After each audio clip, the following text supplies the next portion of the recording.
Shalom, puji Tuhan. Apa kabar? Yes, I'm blessed. Masih ingat ya? Oke.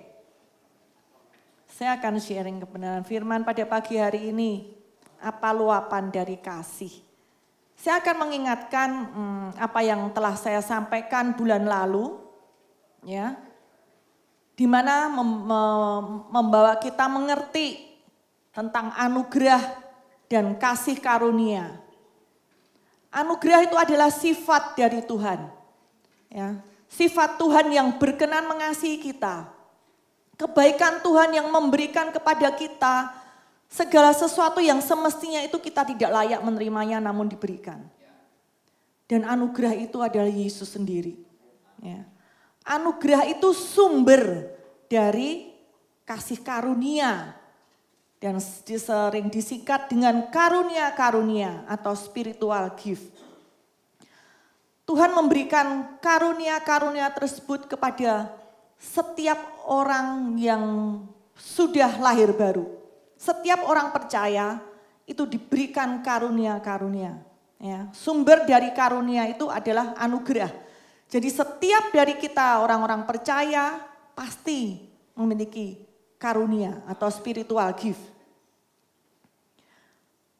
Dan kita adalah seorang pengelola atau pengurus yang mengelola semua apa yang Tuhan sudah berikan. Supaya memberikan keuntungan buat kerajaan Allah. Ya, dengan tujuan melayani. Sehingga rencana Tuhan digenapi di atas muka bumi ini. Itu yang saya sampaikan bulan lalu. Saya akan lanjutkan dengan Efesus 1 ayat 3, mari kita baca. Firman Tuhan mengatakan, terpujilah Allah dan Bapa Tuhan kita Yesus Kristus, yang dalam Kristus telah mengaruniakan kepada kita segala berkat rohani dalam surga. Kalau lihat ini semangat ya Bapak Ibu ya. Segala berkat rohani. Semua yang mengetahui ini sangat menyala-nyala ya. Semua manusia membutuhkan nih, apa yang Tuhan sudah sediakan itu ada di dalam roh kita. Dan itu dapat termanifestasi di dalam kehidupan kita. Ketika kita mengubah pola pikir kita sesuai dengan kebenaran firman, sehingga jiwa kita selaras dengan roh kita yang sudah lahir baru. Nah, semua yang Tuhan sudah sediakan ya, itu dapat termanifestasi di antaranya kesehatan, kesembuhan, kemakmuran. Nah, kemakmuran ini kita tahu tidak selalu uang. Namun sekarang ini saya akan menyinggung salah satunya yaitu tentang uang. Semua pasti excited ya. Semua mau kok bicara tentang uang, apalagi itu termanifestasi. Namun yang menjadi perenungan kita pada pagi hari ini, apa yang kita inginkan dari segala berkat rohani dalam surga ini yang termanifestasi itu, terutama dalam hal materi yaitu uang, apakah hal itu menjadi fokus kita untuk kebutuhan kita, kebutuhanku, kebutuhan keluargaku, anak-anakku, yang termanifestasi itu untukku. Apakah ada kerinduan atau kegairahan yang sama yang termanifestasi berupa uang itu mengalir melalui kita untuk kita memberi.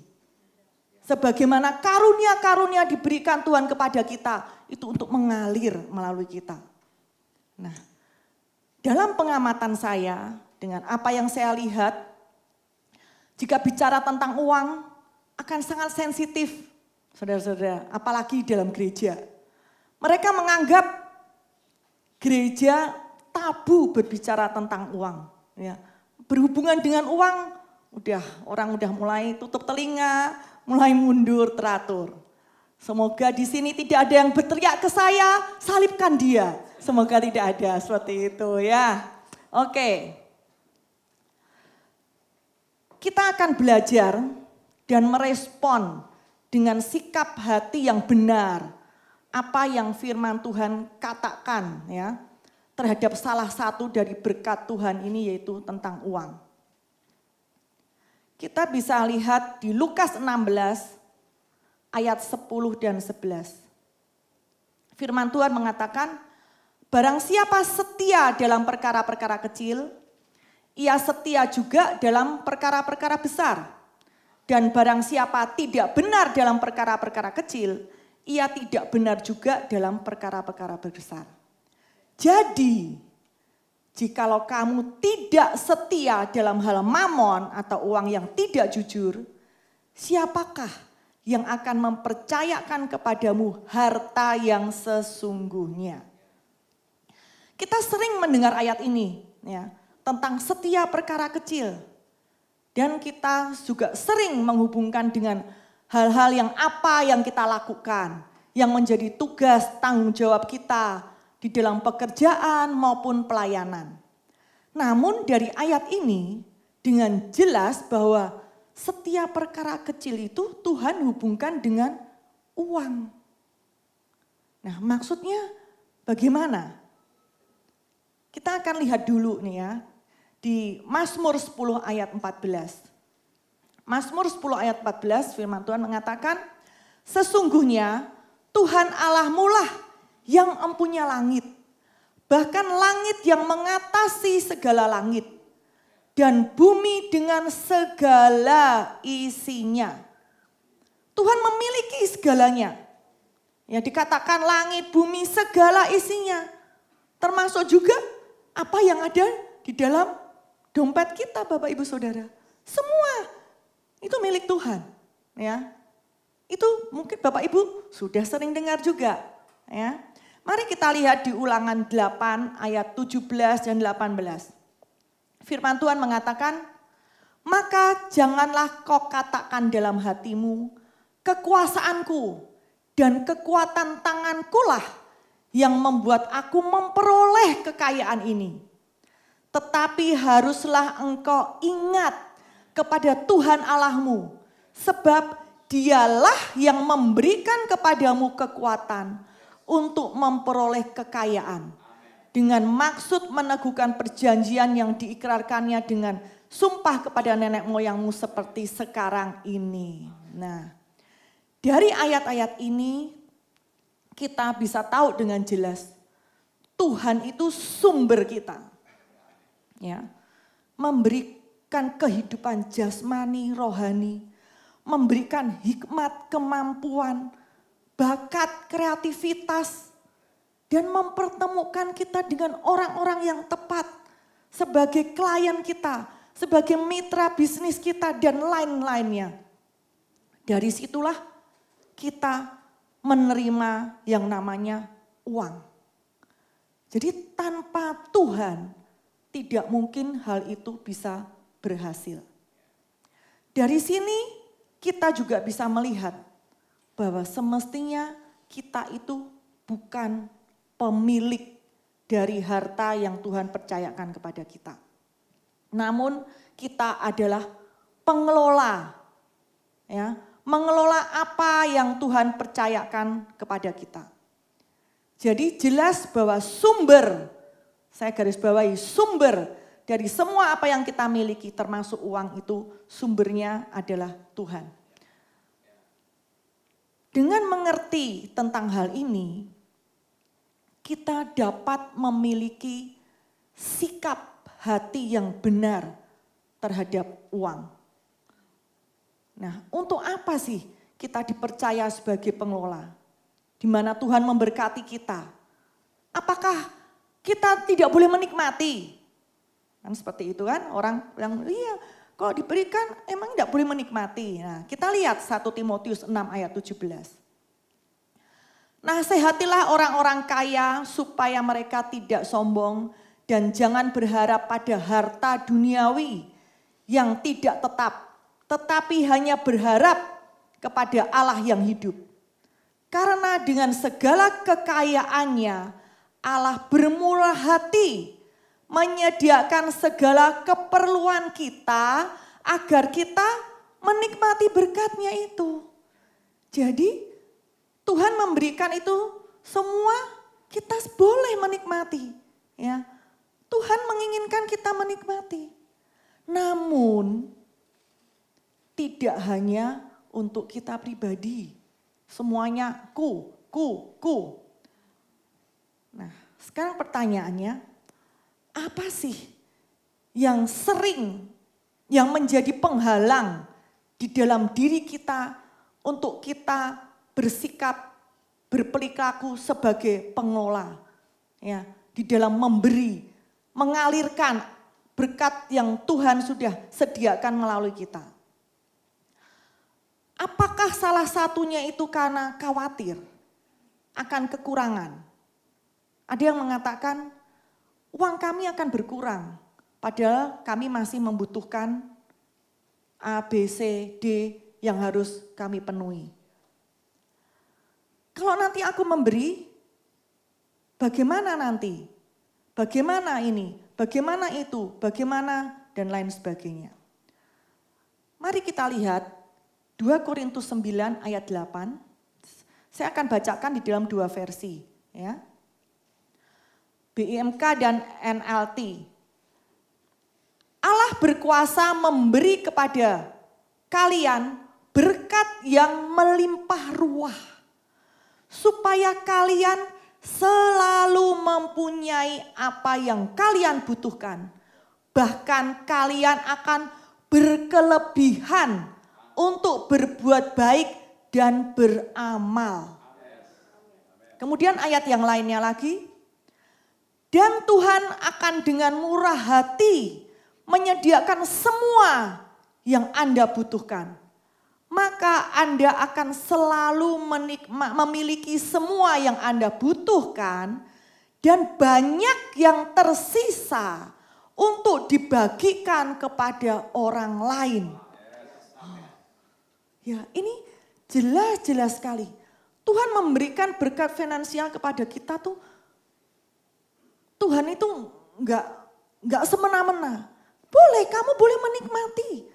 Tuhan memberikan melimpah ruah. Oh, luar biasa. Ya, tidak ada intimidasi jika kita menikmati. Dan Tuhan pun juga semua itu seimbang. Ya. Tuhan memiliki tujuan, tidak hanya untuk diri kita sendiri. Tuhan memberikan lebih ekstra supaya dari apa yang kita terima itu mengalir melalui kita. Begitu pula halnya dengan karunia-karunia yang Tuhan berikan kepada kita. Tuhan itu konsisten di dalam memberikan setiap kita kepada anak-anaknya. Itu dengan suatu tujuan yang konsisten juga. Itu ya. Dari ayat ini kita tahu bahwa kehendak Tuhan itu untuk kita memberi. Kalau kehendak Tuhan itu untuk kita memberi, pasti Tuhan itu menyediakan untuk kita dapat melakukan kehendak Tuhan. Melakukan kehendaknya, yaitu memberi.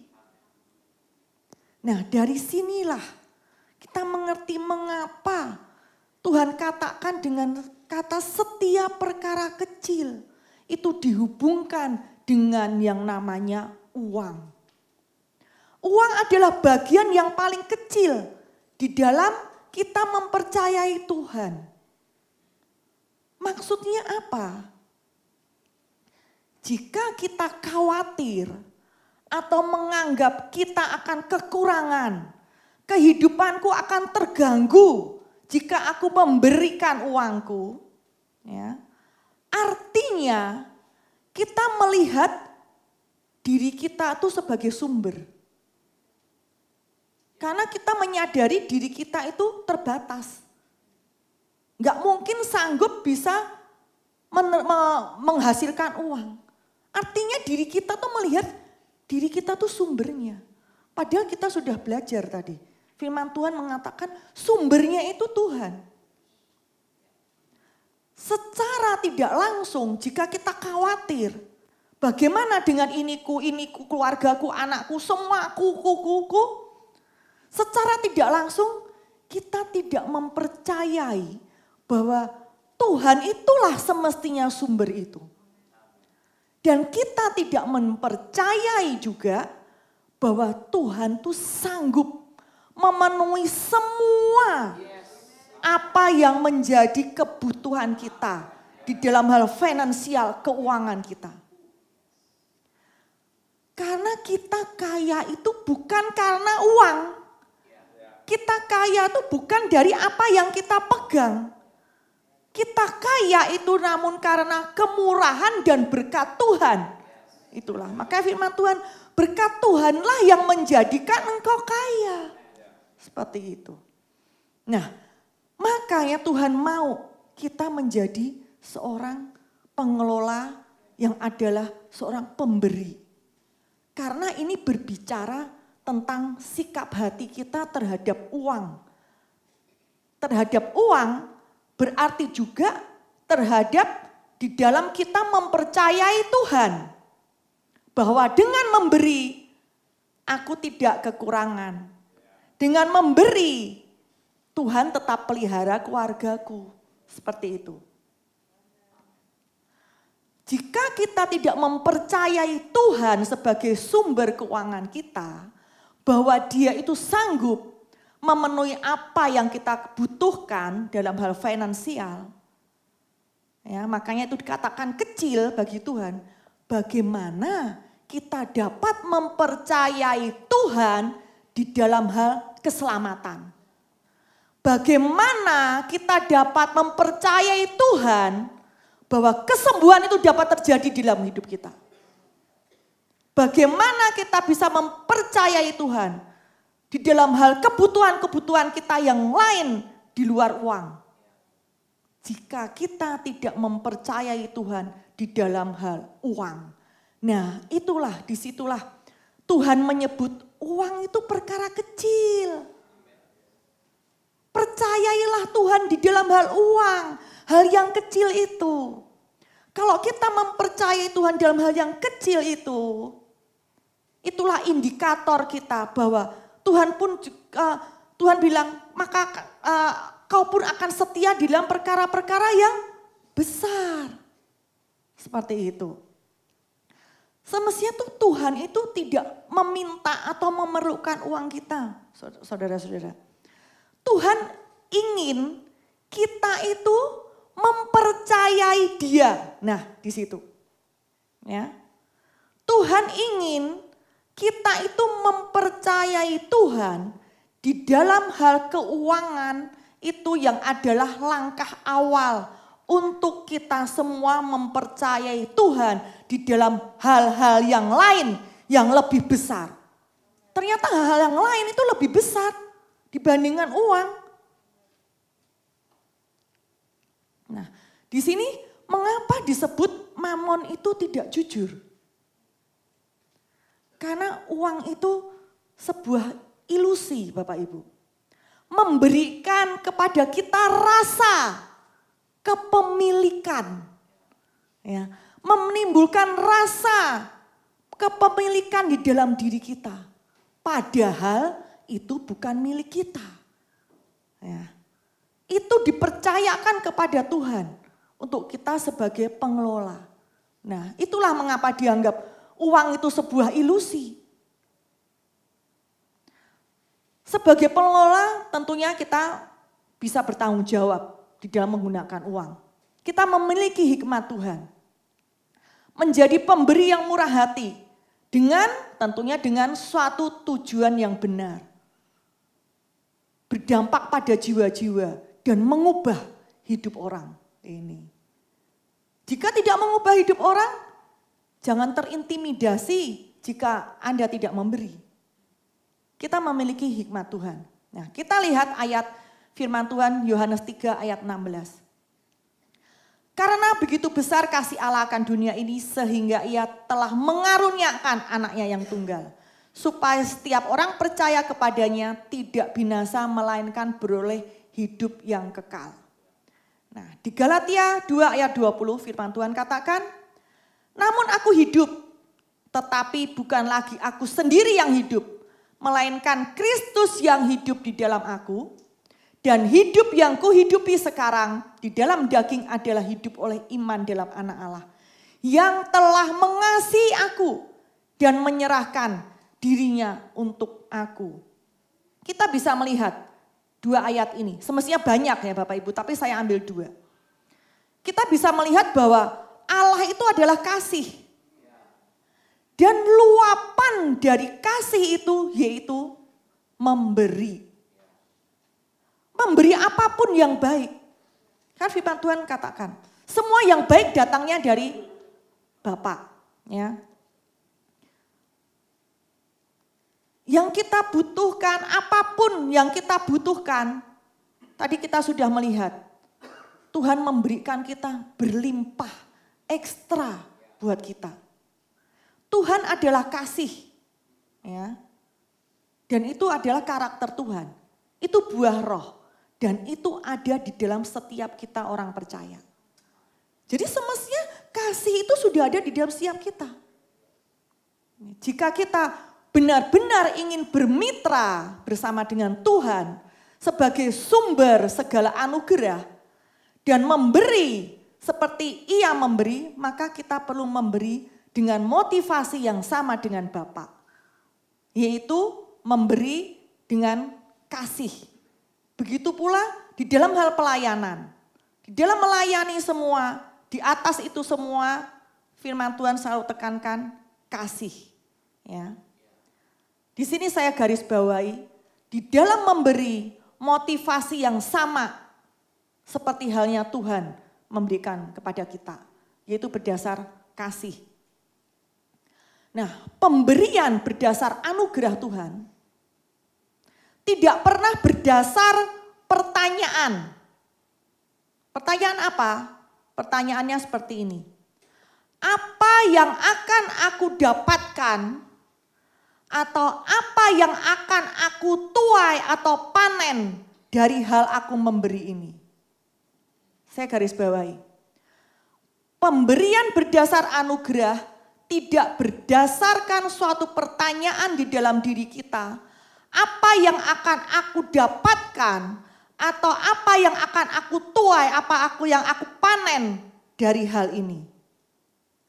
Jika kita berpikir seperti itu, maka kekuatan daging akan muncul dan kita akan membuat strategi bagaimana supaya aku bisa terus-menerus menuai hasil taburanku. Nah, jika berdasar hal itu, maka tanpa disadari fokus kita adalah kembali lagi ke kepentinganku, pribadiku. Apa yang dilakukan ujungnya untuk aku. Nah, Tuhan memberkati kita semestinya bukan karena perbuatan kita. Bukan berdasar apa yang kita lakukan. Ada suatu cerita, bukan cerita, ini hal yang benar-benar terjadi. Ya. Ada seorang satpam di kampus, cerita ke saya. Bu, dia mengalami stres, sakit, hampir bunuh diri. Udah hampir melakukan hal-hal yang tidak baik, bahkan mau membunuh karena kehilangan uang yang cukup besar bagi ukuran dia. Kemudian dia cerita, diawali dengan kondisi dia yang ia ingin mendapatkan terobosan di dalam keuangan. Kemudian ada salah satu temannya, kenalannya yang sering ngobrol, yaitu seorang driver. Dan driver ini menawarkan bahwa dia dapat memberikan solusi atas permasalahan keuangannya. Maka satpam ini bergairah karena akan mengalami terobosan. Kemudian solusinya apa? Kamu setor uang, sejumlah uang, semacam investasi. Pasti kamu akan mengalami keuntungan dari hal ini. Terobosan di dalam keuanganmu. Namun apa yang terjadi?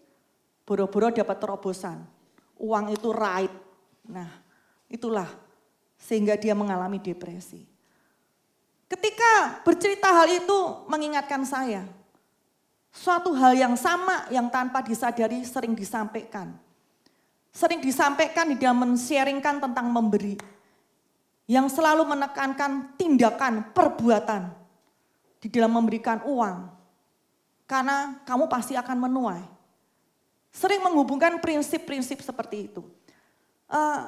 Saya tidak memungkiri tentang hukum tabur tuai.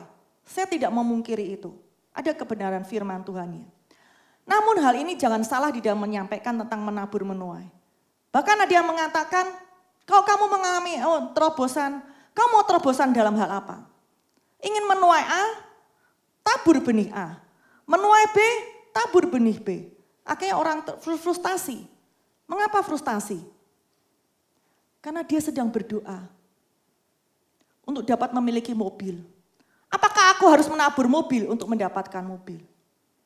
Di sisi lain, aku sedang berdoa untuk aku memiliki rumah. Jika berpegang pada prinsip yang tadi, apakah aku harus menabur rumah untuk aku bisa mendapatkan rumah?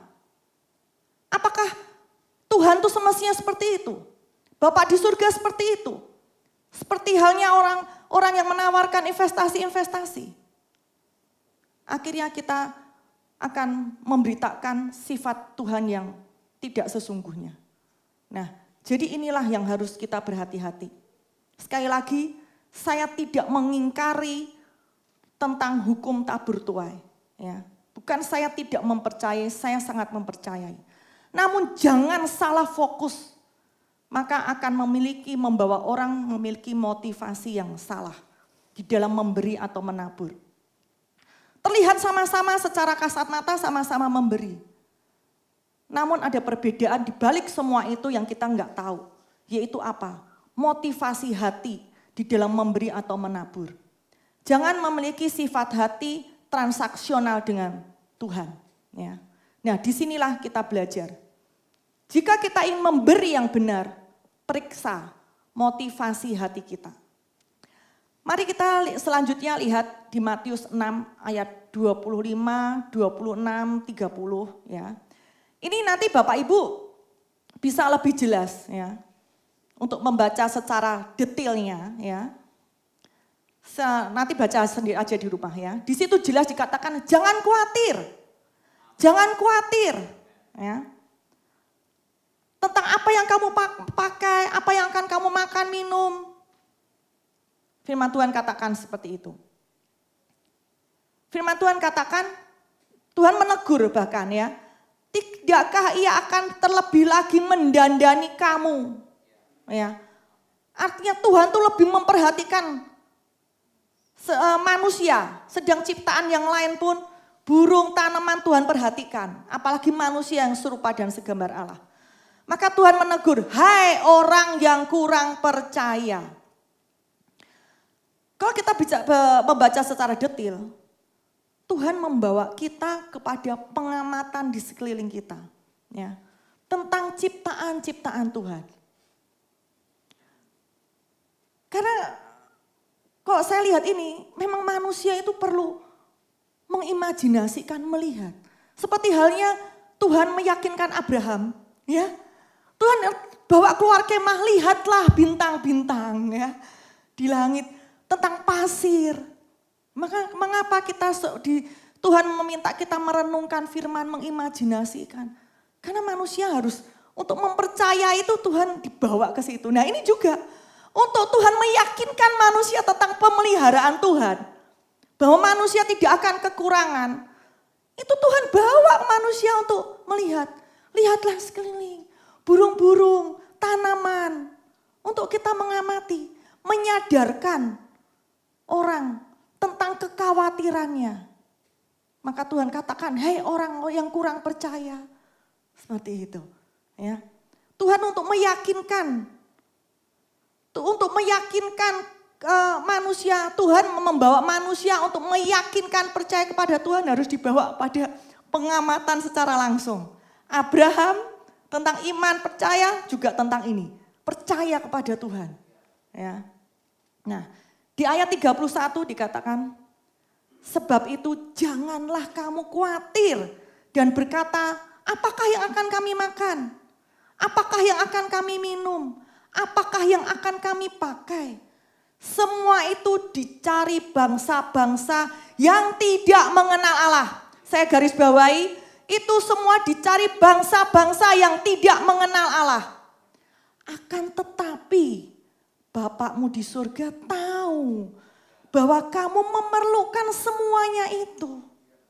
Nah, disinilah kita harus bertanya, apakah kita mengenal siapa Bapak kita? Kita harus mengenal. Kita sudah dibawa ke dalam pengenalan ketika kita lahir baru sesungguhnya. Ya. Disitulah kita melalui kebenaran firman-Nya, kita mulai belajar tentang sifat Tuhan yang sesungguhnya. Tuhan yang memiliki sifat seperti apa? Bukan Tuhan yang berdasar agama. Itu sangat berbeda. Dan Tuhan memberikan solusi tentang masalah kekhawatiran kita. Kita lihat di ayat 33. Tetapi carilah dahulu kerajaan Allah dan kebenarannya, maka semuanya itu akan ditambahkan kepadamu. Semua yang ditambahkan itulah yang semestinya menjadi kebutuhan kita. Apapun, termasuk keuangan, finansial. Nah, yang menambahkan itu bagian Tuhan. Bukan menjadi tujuan yang kita cari atau fokuskan. Ya. Yang kita cari, fokuskan yaitu tentang kerajaan Allah dan kebenarannya. Apa yang firman Tuhan katakan tentang kebenarannya Tuhan itu seperti apa, itu yang kita fokuskan. Bukan kita mencari, memfokuskan apa yang semestinya itu dari Tuhan. Karena sumbernya itu dari Tuhan. Kembali lagi, sumbernya dari Tuhan, maka Tuhan yang menambahkan itu. Karena sumber bukan kita. Begitu pula dalam memberi, fokus kita bukan pada apa yang akan kita tuai, bukan pada hasilnya semua itu, atau apa yang aku dapatkan. Namun kita tahu, identitasku dalam Kristus, aku sebagai pengelola, aku akan mengelola dengan penuh tanggung jawab apa yang Tuhan percayakan kepadaku. Dan aku memberikan ini karena aku mengasihi, karena dengan aku memberi akan mengubah orang itu. Seperti itu. Nah, mari kita belajar dari kehidupan jemaat Makedonia. Jadi kita belajar gak cuma di dalam hal murid-murid Tuhan Yesus yang berjalan dengan penuh kuasa. Ya. Namun juga kita akan belajar dari jemaat Makedonia. 2 Korintus 8 ayat 1 dan 2. Saudara-saudara, kami hendak memberitahukan kepada kamu tentang kasih karunia yang dianugerahkan kepada jemaat-jemaat di Makedonia. Selagi dicobai dengan berat dalam berbagai penderitaan, sukacita mereka meluap. Dan meskipun mereka sangat miskin, namun mereka kaya dalam kemurahan. Paulus mengatakan tentang memberi ini sebagai sesuatu yang dimotivasi oleh karunia dan diberi kekuatan oleh anugerah. Ya. Orang-orang di Makedonia ini di tengah keadaan penderitaan yang berat. Bukan di dalam kondisi miskin, namun dikatakan sangat miskin. Tidak hanya dikatakan mereka menderita, namun berbagai penderitaan. Artinya enggak cuma dari satu jenis penderitaan. Ya. Nah, jika kita melihat ini, pasti banyak orang mengira pemberian mereka pasti sangat kecil, kondisinya mereka seperti itu. Mungkin mereka akan terpaksa dengan memberi, enggak enak kalau enggak memberi. Namun dikatakan sukacita mereka meluap dan mereka kaya dalam kemurahan. Nah, kita tidak hanya meneladani jemaat Makedonia, namun kita juga harus belajar meneladani dari Paulus. Paulus tidak memandang sebelah mata terhadap jemaat yang kondisinya dalam berbagai penderitaan dan sangat miskin. Apa yang harus kita belajar dari Paulus? Paulus tidak menghalangi jemaat Makedonia untuk memberi. Hal itu bertolak belakang dengan yang sering banyak terjadi. Kita memiliki asumsi sendiri. Kita tidak mau melibatkan saudara-saudara jemaat untuk ambil bagian di dalam memberi. Dengan alasan berasumsi, kasihan kondisinya, kasihan karena si A ini sudah pensiun, kasihan kondisinya anaknya banyak, kasihan. Tanpa disadari, kita melihat saudara kita tidak seperti apa yang Tuhan lihat. Kita meremehkan saudara-saudara kita. Kita memandang sebelah mata terhadap mereka. Kita tidak melihat bahwa mereka adalah anak-anak kerajaan. Jika ditanya apa kabarmu, I am blessed. Kita tidak melihat itu. Kita bilang diberkati. Nah, Tuhan mempercayakan juga kepada mereka sebagai pengelola. Dan mereka anak-anak kerajaan yang memiliki kesempatan yang sama. Untuk kemurahan itu mengalir melalui mereka. Untuk mereka memberi seberapapun besarnya. Tuhan melihat motivasi hati. Nah, dari apa yang kita lihat dari jemaat Makedonia ini, kita bisa melihat, kita bisa mendapat suatu pelajaran. Di dalam memberi, tidak ada hubungannya dengan kondisi ekonomi seseorang. Dengan kekayaan sejumlah sekian, baru dianggap engkau layak memberi. Tidak. Nah, di sisi lain, banyak anak-anak Tuhan yang memiliki perhitungan sendiri. Bahwa nanti setelah aku memiliki gaji dengan standar sekian, atau aku naik posisiku kedudukan sebagai ini, sebagai itu, baru aku mau memberi.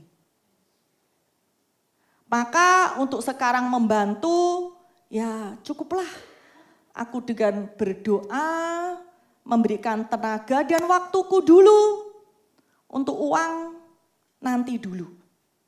Saya garis bawahi, saya tidak merendahkan atau menganggap sebelah mata dengan orang-orang yang memberikan tenaga dan waktu. Ya, saya garis bawahi ya. Saya tidak merendahkan atau menganggap sebelah mata orang-orang yang memberikan tenaga dan waktu dan doanya. Itu sangat-sangat penting, sangat-sangat diperlukan. Karena saling melengkapi. Saya sangat menghargai. Namun di sini saya mengupas belajar sikap hati kita berbicara tentang uang. Itu yang harus kita tangkap dengan benar ya.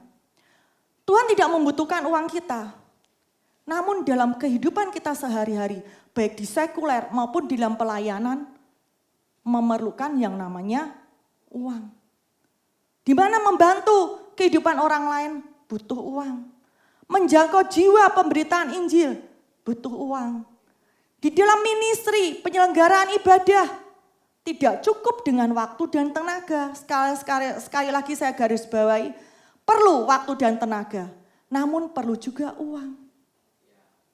Pak Dolvi nggak bisa loh bilang ke Bu Nana, perpanjangan kontrak sewa udah habis, bagaimana jika saya bayar dengan waktu dan tenaga saya?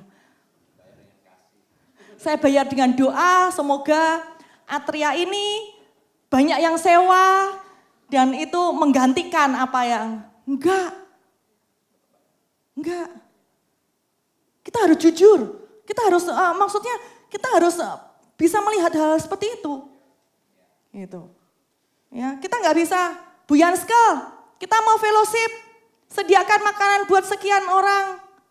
Nanti saya dan Pak Dolvi bilang, saya dan Bu Nini akan jadi volunteer di rumah Buyanske. Saya sekali lagi saya nggak meremehkan volunteer ya. Saya tidak bermaksud hal tentang uang. Saya sendiri melayani, saya sharing ini saya nggak terima PK. Saya nggak terima uang untuk PK saya ya. Jadi bukan bermotivasi dengan agenda tertentu. Juga tidak ada titipan atau sponsor dari Pak Dolvi juga tidak ada ya. Nah disitulah. Jadi jangan kita membatasi apa yang Tuhan percayakan pada kita. Ya. Tidak hanya waktu dan tenaga yang Tuhan pakai untuk mengalir melalui kita. namun juga uang. Karena kita mau belajar memberi dari berbagai area hidup kita. Termasuk uang, bagaimana sikap hati kita terhadap uang, itulah yang sangat-sangat penting. Ya, jadi terlepas dari kondisi ekonomi kita, apakah kondisi ekonomi baik, barang kita berlimpah, kondisi ekonomi yang tidak baik, bahkan kekurangan, Tuhan memberikan karunia berbagi kepada kita. Dan Tuhan ingin bekerja melalui kita sebagai anak-anak kerajaan, mitranya Tuhan. Sebagai pengelola yang memiliki kedamaian di dalam berpikir dan juga rasa aman ketika kita memberi. Tidak ada rasa khawatir. Nah, kita akan lihat di Efesus 4 ayat 28. Saya akan bacakan versi TSI ya. Terjemahan sederhana Indonesia. Orang yang mencuri, janganlah ia mencuri lagi. Tetapi baiklah ia bekerja keras dan melakukan pekerjaan yang baik dengan tangannya sendiri. Supaya ia dapat membagikan sesuatu kepada orang yang berkekurangan. Tuhan menyediakan uang tidak dengan cara uang itu turun dari langit. Seperti mana atau hujan uang, tidak. Namun Tuhan bekerja melalui hal-hal yang natural. Lewat pekerjaan tangan kita, ya, sehingga kita bisa menerima uang. Begitu pula dalam ministry. Dari hati kita semua yang bekerja, yang Tuhan gerakkan untuk kita bisa menjangkau jiwa, memberikan, mengubah hidup orang. Nah, seperti itu. Jadi kita bisa melihat dengan jelas. Kita bisa melakukan apa yang Tuhan mau di dalam berbagai segi kehidupan kita. Sekarang kita akan lihat di Lukas 8 ayat 1 sampai 3. Ya, ini salah satu tentang prinsip dalam memberi. Di dalam versi TSI. Dikatakan, tidak lama kemudian Yesus pergi berkeliling ke banyak kota dan desa untuk berkhotbah dan memberitakan kabar baik tentang kerajaan Allah. Ke-12 muridnya ikut bersama dia. Bersama mereka ada juga beberapa perempuan yang sudah disembuhkan Yesus dari berbagai penyakit. Dan dilepaskan dari roh-roh jahat. Di antaranya Maria yang berasal dari kampung Magdala dan yang sudah dilepaskan dari 7 setan. Yohana istri Kusa. Kusa itu adalah kepala urusan istana Herodes. Juga Susana. Dan masih banyak lagi perempuan lain. Mereka semua sering membantu keperluan Yesus dan murid-muridnya. Dengan uang mereka sendiri. Kita melihat mereka sudah menerima kasih-Nya Tuhan. Mereka sudah dilepaskan. Mereka sudah disembuhkan. Mereka sudah menerima semua kebaikan Tuhan. Maka dari apa semua yang mereka sudah terima itu? Ada ungkapan kasih yang mengalir melalui mereka. Syukur melalui mereka, ucapan syukur. Maka mereka dengan sukacita mereka menggunakan untuk support pelayanan Yesus. Menggunakan uang mereka pribadi. Nah, jadi yang mereka berikan karena mereka sudah menerima dulu. Bukan memberikan supaya. Bukan berikan supaya aku. Jika kita memiliki prinsip itu sama dengan agamawi. Ya, Tuhan itu bukan preman. Untuk mengamankan ekonomi kita, maka kita harus setor. Ya, tidak, bukan seperti itu. Nah, itulah bedanya pemikiran, pemahaman Tuhan secara agama dengan Tuhan yang kita kenal di dalam Yesus Tuhan. Nah, di dalam pelayanan ini Tuhan Yesus dan memiliki tim dan memiliki rekan-rekan. Rekan-rekan pelayanan itulah yang menyediakan dukungan finansial untuk mereka dapat secara teratur ya, membantu di dalam pelayanannya. Jadi di dalam prinsip perjanjian baru dalam karunia berbagi ini bukan suatu ritual keagamaan, namun cerminan dari kehidupan kita memberi dari hati dan tahu siapa diri kita sebenarnya. Dan juga kita bisa melihat tujuan apa untuk kita support. Di situ jelas memberitakan kabar baik tentang kerajaan Allah. Nah, di situ. Di mana ada pemberitaan kabar baik tentang kerajaan Allah, di situ perlu kita support. Itu salah satu prinsip di dalam memberi. Kemudian kita akan lihat di 1 Korintus 16 ayat 2. Setiap hari Minggu hendaklah kalian masing-masing memisahkan sejumlah uang dari penghasilan yang Tuhan berikan kepadamu. Kumpulkanlah uang itu, lalu simpanlah dengan aman. Sehingga kamu tidak perlu mengumpulkan uang lagi pada waktu saya datang. Paulus di sini kita bisa melihat suatu prinsip dalam memberi. Paulus mengajarkan kita memberi secara konsisten. Sehingga ada kestabilan di dalam suatu pelayanan, suatu komunitas. Karunia berbagi ini secara konsisten. Nah, hal itu pun akan meningkatkan rasa tanggung jawab juga di dalam kehidupan kita pribadi. Menjadi kita membiasakan, kita memberi keluar dari hati kita di dalam setiap kita orang percaya. Jadi konsisten itu penting. Ya.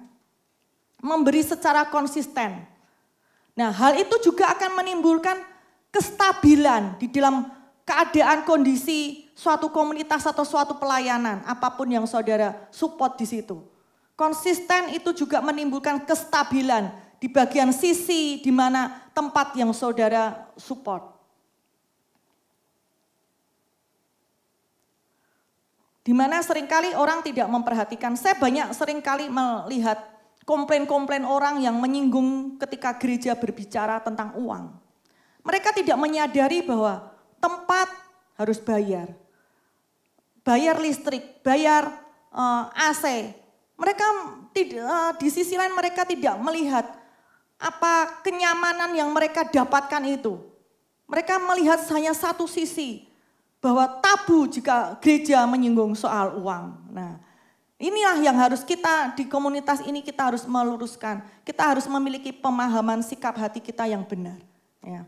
Dimana kita juga, dimana kalau di sini kita setelah ibadah kita bisa fellowship. Kenapa di sini kita kita bisa makan siang? Karena kita nggak mau ketika kita rindu untuk jemaat dimuridkan. Dimuridkan siang. Kalau mereka belum makan, bisa dibayangkan pikirannya nggak fokus kepada pemuritan.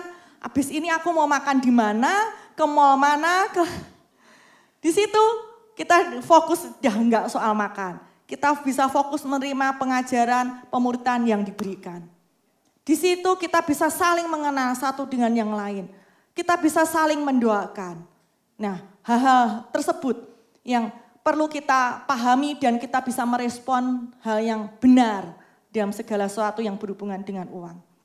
Kita akan lihat prinsip berikutnya. Roma 12 ayat 8. Jika karunia untuk menasehati, baiklah kita menasehati. Siapa yang membagikan sesuatu, hendaklah ia melakukannya dengan hati yang ikhlas. Siapa yang memberi pimpinan, hendaklah ia melakukannya dengan rajin.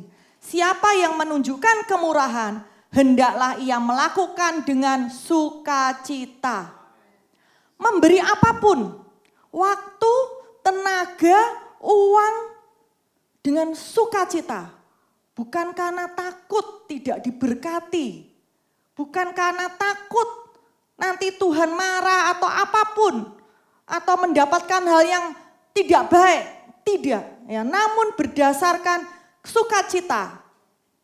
Kita akan lihat lagi prinsip juga dalam memberi 2 Korintus 9 ayat 7.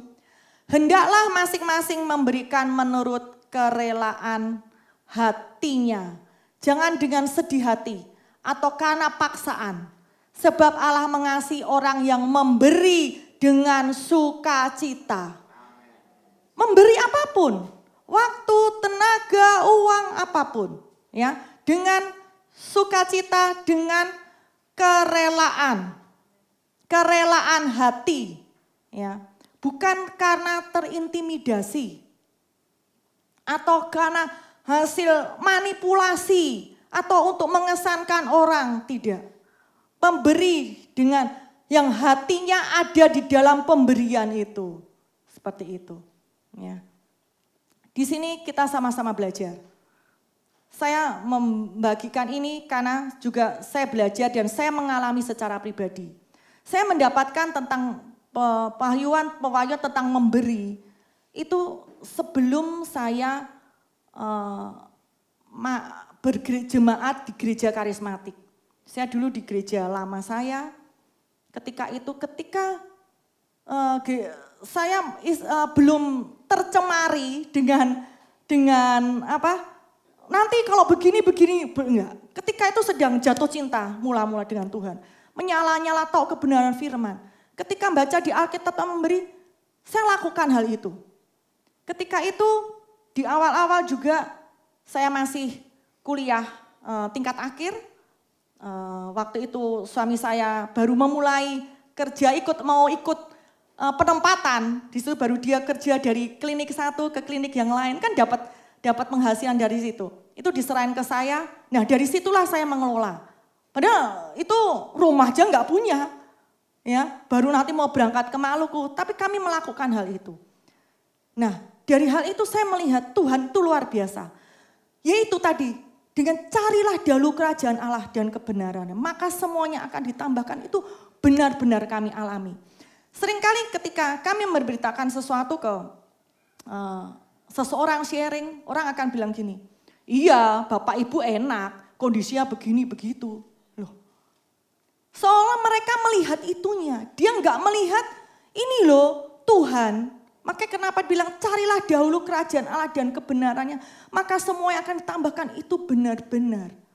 Gitu. Kalau bicara tentang ekonomi, kami pernah mengalami di mana keluar kerusuhan. Kami penempatan tugas di Maluku untuk memindahkan anak saya ke TK masuk penabur 2,5 juta. Itu kami harus menghadap kepala sekolah minta keringanan. Karena di sana setiap dapat penghasilan, kami beliin untuk bahan bangunan. Karena Tuhan, kehidupan kami di sana Tuhan memberkati untuk kami bisa tinggal. Dan disitulah dalam proses membangun. Sehingga uang selalu untuk hal itu. Kemudian setelah mendadak kerusuhan pindah, kami dalam kondisi seperti itu. Namun sekali lagi, Tuhan itu Tuhan yang memelihara. Kami tidak kekurangan. Dan Tuhan pertemukan orang-orang yang tepat. Di mana penghasilan uang itu Tuhan tuh sungguh ajaib. Kami bisa terheran-heran itu Tuhan. Karena sumber itu bukan kami. Gitu. Ketika kami tugas di Maluku, bekerja sama dengan salah satu perusahaan, ketika itu Telkom ya. Di mana pegawai-pegawai itu kalau berobat gigi di tempat kami. Dan akhir bulan baru kami memberikan suatu tagihan. Satu tagihan kemudian ketika belum tiba untuk tagihan itu keluar, maka terjadilah kerusuhan. Maka kami harus mengungsi ke Manado. Di tengah-tengah pengungsian itu, maka keluarlah uang yang dari Telkom itu. Secara manusia bagaimana? Aku membutuhkan, ini ada uang muncul. Nah, disitulah kami terus jaga hati kami untuk melihat bahwa kami itu bukan pemilik. Dan apa yang selama ini sudah konsisten kami lakukan, dan itu kami lakukan. Ya. Ini saya bukan membanggakan perbuatan saya. Saya mau memperlihatkan bahwa Tuhan itu luar biasa. Firman-Nya itu ya dan amin. Setelah lewat itu, baru hamba Tuhan itu bilang, sesungguhnya kalau dia nggak cerita, saya juga nggak tahu. Ketika kondisi hal seperti itu, di dalam tengah-tengah pengungsian, itu tidak ada uang yang masuk, kecuali dari kami. Nah, di situ kami melihat bahwa Kami memberi bukan dengan suatu motivasi tujuan ini itu enggak. Gitu. Nah, disinilah ini apa yang saya bagikan bahwa firman-Nya itu ya dan amin. Berdasar kebenaran firman ini Tuhan yang menjamin hidup Bapak Ibu. Ya. Ayat yang terakhir. Ayat terakhir, silakan tim musik.